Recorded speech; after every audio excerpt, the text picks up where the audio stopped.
Welcome back to The Lost Tactician, where we unearth the forgotten ingenuity of those who came before us. Today we're diving into a chapter of World War II that rarely makes the history books, a desperate scientific race against time, decay, and destruction itself. Imagine a world war raging, and the very materials needed for victory are crumbling. What if I told you that under the most desperate circumstances of World War II, scientists unlocked ancient secrets and invented groundbreaking methods to turn ordinary wood into something virtually indestructible? This isn't just history, it's a tale of forgotten innovation that could change how we think about building today. Picture the bombed-out factories of 1940s Britain, the muddy construction sites of Pacific Island bases, the frantic repair crews working through the night to rebuild what enemy raids had destroyed. Across every theatre of war, from the frozen Eastern Front to the sweltering jungles of Southeast Asia, one material remained absolutely critical: wood.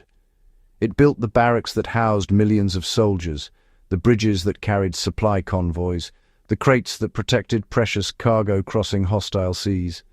Yet wood had a fatal weakness. It rotted, it warped, it attracted insects, and it failed precisely when failure meant death. The problem became catastrophic as the war intensified.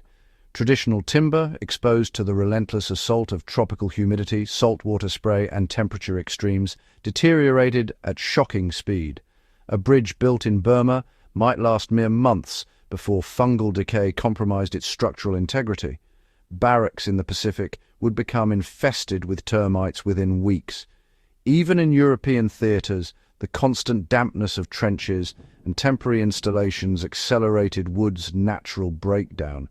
The Allies were burning through timber faster than they could replace it, and metal, the obvious alternative, was desperately needed for tanks, ships, and aircraft. Something had to give, and it couldn't be the war effort.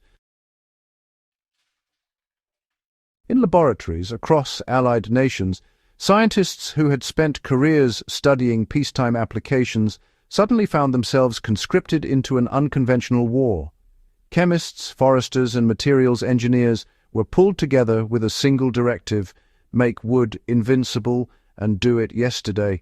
The initial attempts were crude, born of panic rather than precision. Some teams tried ancient methods, charring wood surfaces to create a protective carbon layer, soaking timbers in tar or pitch, experimenting with salt treatments that indigenous cultures had used for centuries. These methods offered marginal improvements at best, and they certainly couldn't be deployed at the industrial scale the war demanded. The pressure was immense. Every failed experiment meant more soldiers sleeping in rotting barracks, more supply lines vulnerable to collapse, more precious resources wasted.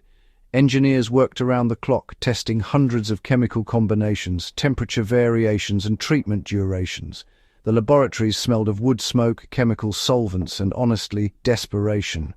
This wasn't theoretical research, this was survival science where failure had body counts. Then came the breakthroughs. Working independently but toward the same goal, research teams in America and Britain developed revolutionary processes that would transform wood at the molecular level. The first major innovation was impregnated wood.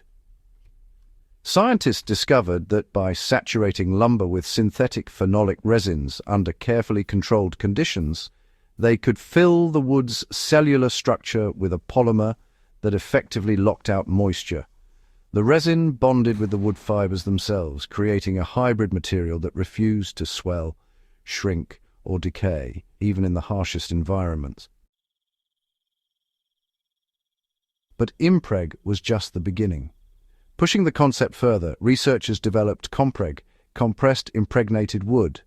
This process took resin-treated timber and subjected it to extreme pressure and heat, compressing the wood fibers together while simultaneously curing the resin. The result was almost miraculous, a material with density approaching that of some metals, with strength characteristics that allowed it to replace aluminum in applications where every pound of metal meant one less bomb bay could carry ordnance. The wood became so dense, so thoroughly transformed, that it could be machined like metal, drilled without splitting, and would outlast untreated timber by decades. Simultaneously, advances in adhesive chemistry revolutionized plywood manufacturing. New waterproof glues, particularly phenol formaldehyde compounds, created bonds stronger than the wood itself. These weren't the weak animal glues of the past. These were synthetic polymers that laughed at water, heat, and mechanical stress. The applications were as varied as they were vital. Perhaps most famously, the British de Havilland Mosquito, nicknamed the Wooden Wonder, relied heavily on advanced plywood construction. This aircraft could outrun most fighters while carrying significant bomb loads, and it did so using a fraction of the strategic metals other bombers required. Compreg found its way into propeller blades, able to withstand the tremendous forces of high-speed rotation without the weight penalty of metal alternatives. On the ground and at sea, these treated timbers built infrastructure that endured long after the war ended. Bridges constructed with resin-impregnated lumber survived tropical monsoons that would have destroyed conventional wood in a single season. Dock pilings driven into saltwater harbours remained structurally sound for years, resisting the marine borers that typically consumed untreated wood within months. The logistics were staggering, converting sawmills into resin treatment facilities, training workers in hazardous chemical processes, transporting finished materials across war zones. But the results justified every challenge. Today, these wartime innovations live on, though their origins are largely forgotten. Modern, pressure-treated lumber, engineered wood products, and composite materials all descend directly from those desperate World War II experiments. The laminated veneer lumber holding up contemporary buildings, the treated posts resisting decay in your backyard fence, even advanced composites in modern aircraft, all echo the ingenuity born from necessity in laboratories racing against Hitler's war machine. Yet some knowledge was lost in the transition to peace. Specific formulations, experimental processes that worked but proved too expensive for commercial markets, techniques optimized for wartime materials that are no longer available.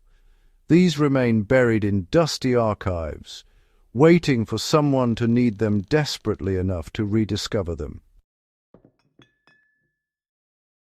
The lesson here transcends wood treatment. It's about human ingenuity under pressure, about how crisis accelerates innovation, about the unsung scientists and engineers whose names we'll never know, but whose work saved countless lives. These researchers didn't just harden wood, they demonstrated that when survival depends on it, we can reshape the very materials of our world. If this hidden chapter of history fascinated you, if you want to explore more stories of forgotten survival, innovation, and wartime ingenuity, hit that subscribe button and join the Lost Tactician community. Share this video with anyone who appreciates the intersection of history, science, and human resilience. Every like helps us continue unearthing these lost lessons. Until next time, remember, the greatest innovations often come from the greatest necessities, and the past has far more to teach us than we realize.